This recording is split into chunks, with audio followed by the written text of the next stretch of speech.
Padahal kalau kita baca di dalam kitab-kitab Taurat dengan pembacaan yang kuat, dengan cara membaca kitab Taurat yang benar, dengan menggunakan ilmu alat, dengan menggunakan perangkat-perangkat yang sudah diakui oleh para ulama untuk memahami kitab Taurat, maka kita akan ketahui bahwasanya kitab Taurat itu memiliki metodologi yang jelas. Jadi metode dan metodologi tidak terbatas pada tulisan-tulisan di kampus yang kita kenal sekarang, tapi bacaan Taurat kita itu justru mengawali metodologi yang dulu belum dikenal di kampus manapun. Ada pengantarnya, ada argumentasinya, ada urutannya, ditarik pembahasannya kepada hal-hal yang aksiomatik, kemudian hal-hal yang disepakati oleh banyak orang. Jadi semuanya tidak ada di dalam kitab Taurat itu yang diterima secara apa adanya, tapi selalu ada metode dan metodologinya. Jadi kita buktikan dalam membaca kitab-kitab Taurat ini memang memiliki metodologi yang diakui oleh para ulama. Sehingga yang mengatakan membaca kitab Taurat berarti membaca pengetahuan yang tidak memiliki metodologi, atau kitab-kitab ini adalah kitab-kitab yang tidak bermetodologi, itu sebenarnya statement orang yang tidak paham kitab Taurat, tidak tahu cara membacanya, tidak memiliki piranti yang lengkap untuk memahaminya karena kekurangan disiplin ilmu yang dikuasai.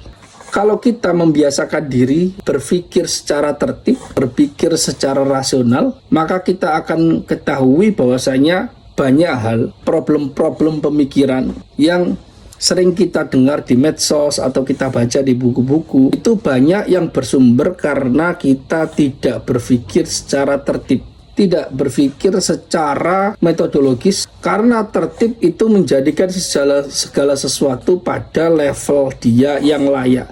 Ketika dia layak didahulukan cara berpikirnya, maka dia didahulukan. Yang perlu diakhirkan, maka perlu diakhirkan. Ada urutannya. Tidak mungkin ada orang menjadi besar sebelumnya tanpa sebelumnya dia kecil terlebih dahulu. Demikian juga di dalam pembahasan kitab-kitab Taurat dan cara mengajar itu diperlukan tertib.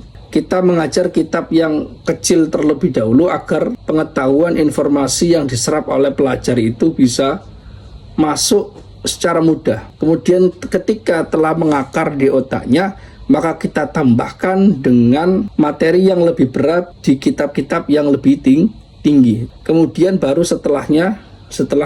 Dan pengalaman, banyak orang gagal di dalam mempelajari kitab Taurat dalam fun-funnya itu karena dia melangkah terlalu jauh, tidak tertib di dalam belajar kitab yang paling rendah dulu, kemudian menengah, kemudian advance. Itu cara belajar yang tepat. Bahkan sebenarnya banyak orang mengatakan ketika seseorang tidak bisa paham atau menguasai kitab-kitab di level tertentu, level advance atau menengah, itu bisa dipastikan dia level pemulanya tidak diberesin terlebih dahulu. Karena sebenarnya yang paling susah itu sebenarnya memasukkan informasi baru, ilmu baru bagi orang yang baru pertama kali mempelajari itu.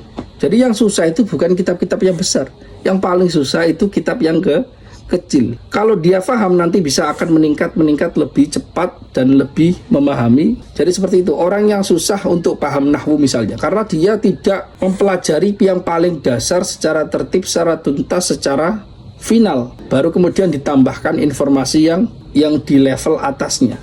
Tapi karena dia melangkah ke kitab yang lebih berat, lebih advance, maka dia akan kebingungan tersendiri. Makanya paling penting itu kitab pemula. Kitab mubtadi'in itu penting. Paling penting di antara semua kitab yang lain. Para ulama bukan serampangan ketika menyebut ilmu kalam sebagai ilmu usuluddin, sebagai dasar-dasar pokok-pokok agama. Kenapa? Karena secara tertib, secara metodologis dibuktikan bahwasanya tanpa orang itu mempercayai pokok-pokok keyakinan, teologi, ilmu kalam, ilmu akidah, maka apapun pembahasan di dalam syariat, pembahasan fikih, pembahasan nahwu, pembahasan hadis, pembahasan tafsir, pembahasan ilmu tajwid, bahkan itu tidak lagi bermanfaat, secara rasional tidak bermanfaat. Karena gini, orang misalnya mengingkari Tuhan itu ada, dia menjadi seorang ateis, maka Apa manfaat dari kita berdebat dengan dia misalnya terkait bahwa sholat itu wajib. Lawang dia sendiri dalam posisi dia tidak beriman kepada Allah, mana mungkin dia percaya adanya Nabi Muhammad yang itu adalah utusan Allah, yang mana setelahnya justru ajaran sholat ini wajib dibawa oleh Rasul Shallallahu Alaihi Wasallam. Levelnya sudah lebih jauh. Orang ateis tidak mungkin percaya sholat itu wajib, tidak mungkin secara rasional. Kalau ada orang ateis masih percaya sholat itu wajib, berarti dia sebenarnya mungkin masih mengaku ateis, padahal dia tidak.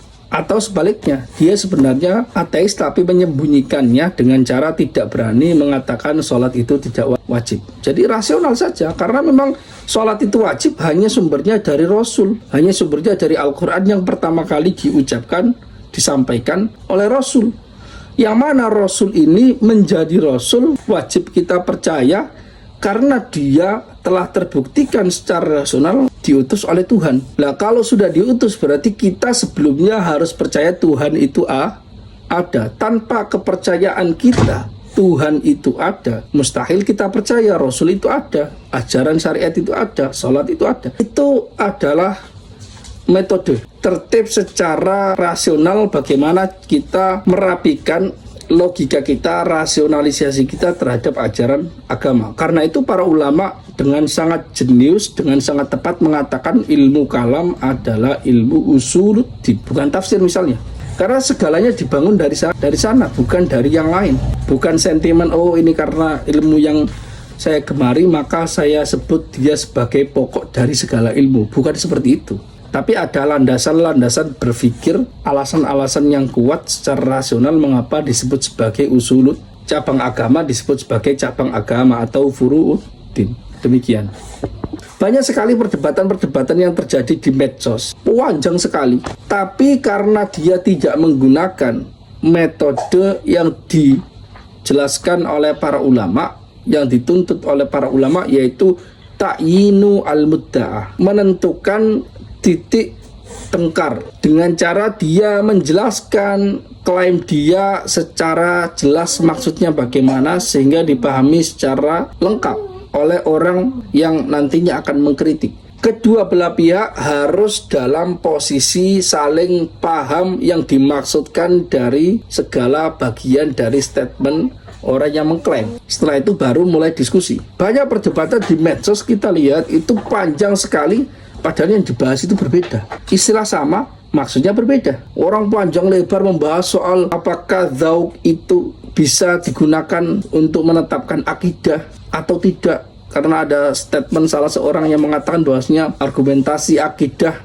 diantaranya adalah dzauq. Orang panjang lebar mengkritik dan sebagainya, tapi belum dijelaskan dulu. Akidah misalnya dimaksud oleh statement ini apa? Karena ternyata kalau kita dilihat kitab Turos, bahkan di generasi-generasi salaf, akidah bukan hanya ditujukan pada masalah-masalah yang dulunya atau yang sekarang ulama-ulama sekarang menyebutnya sebagai masalah-masalah akidah tentang zat Allah, tentang sifat-sifat Allah dan sebagainya. Ada yang lebih dari itu, misalnya aqidatul arifin, kaitannya dengan keyakinan atau apa yang mereka tegui, pegangi dalam persoalan-persoalan yang itu tidak masuk persoalan akidah, bahkan lebih masuk ke persoalan-persoalan tasawuf, ya kan? Kemudian soal dzauq, misalnya ini yang rami saja saya bahas. Dzauq itu maksudnya apa? Dzauq secara bahasa itu mengecap. Apakah yang dimaksud mengecap dalam ilmu akidah itu rasa, intuisi dalam bahasa kita yang sudah terpengaruh definisinya dengan istilah-istilah barat? Atau yang dimaksud memang istilah tersendiri? Terus perbedaan antara dzauq dengan kasaf itu apa? Apakah beda atau sama? Apakah dzauq itu merupakan apa yang dirasakan oleh otak kita atau hati kita? Ataukah dia semacam tajalli? Ataukah dia semacam pencerahan tertentu yang diungkapkan oleh bahasa sufi sebagai dzauq? Ditasbihkan, diserupakan dengan lidah yang merasakan makanan. Seolah-olah pengetahuan ini hanya bisa diterima, dirasakan, ditangkap oleh orang yang merasakan, bukan oleh orang lain. Seperti ketika kita merasakan rasa manis, maka kita tidak mungkin akan mendeskripsikan rasa manis ini bagi orang yang belum pernah merasakan rasa manis di lidahnya. Tidak mungkin. Terus kemudian terjadi perdebatan panjang terkait dzauq dan tidak. Ya kan panjang, belum dijelaskan dulu. Terus balik-balik lagi, apakah statement dari awal itu sudah tepat atau salah nukil atau bagaimana kan belum jelas juga, tapi panjang. Itu karena tidak menerapkan apa yang dikatakan oleh para ulama sebelum memulai diskusi. Harus dijelaskan terlebih dahulu, istifsar terlebih dahulu, bertanya, meminta kejelasan terkait statement, bagian dari statement maksudnya bagaimana. Dijelaskan, ta'yinul mudda'anya belum tuntas tapi sudah mulai diskusi. Panjang, tapi nggak ada ujungnya. Karena kemungkinan besar kedua belah pihak membahas persoalan yang berbeda sebenarnya. Maksudnya berbeda. Dia ke kanan, yang lain ke kiri.